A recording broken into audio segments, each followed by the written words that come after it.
একটি বাক্সে 1 টাকা ও 50 পয়সা মিলিয়ে মোট 52টি মুদ্রা আছে। তাদের মূল্যের অনুপাত 3:5 হলে কোন প্রকার মুদ্রা কোটি করে আছে? অঙ্কটি অপশন টেস্ট করে আমি করাচ্ছি। তো প্রথমে অপশন এ অনুযায়ী 1 টাকা আছে 24টি, 50 পয়সা আছে 28টি। তো 24 আর 28 যোগ করলে কি 52 আসছে সেটাকে দেখতে হবে। তো 24 আর 28 যোগ করলে অবশ্যই 52 আসছে, ফলে এই হিসেবে তো হতে পারে। কিন্তু এদের মূল্যের অনুপাত আমরা দেখবো 3:5 আসছে কিনা। যদি চলে আসে তাহলে অপশনে সঠিক উত্তর হবে, নাহলে আমরা অন্য অপশনে যাব।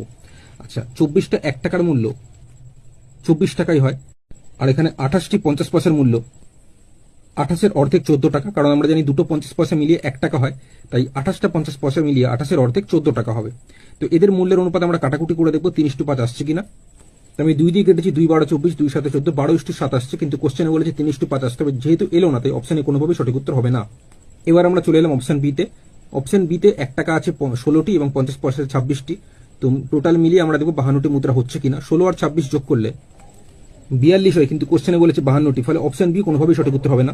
এবার চলে এলাম অপশন সি তে। অপশন সি অনুযায়ী 1 টাকা আছে 12টি, 50 পয়সা আছে 40টি। তো 12টি 1 টাকার মূল্য 12 টাকাই হবে, আর 40টি 50 পয়সার মূল্য 40-এর অর্ধেক 20 টাকা হবে। এবার কাটাকুটি করে দেখবো 3:5 আসছে কিনা। তো আমি একেবারে 4 দিয়ে কেটেছি, 4 3 12, 4 5 20, 3:5 আসছে, কোশ্চেনের সাথে পুরোপুরি মিলছে। আর প্রথমটাও দেখো মিলেছিল। অপশন সি অনুযায়ী 12টি 1 টাকার মুদ্রা আর 40টি 50 পয়সার মুদ্রা, 12 আর 40 যোগ করলে 52টি আসছে, তাই অপশন সি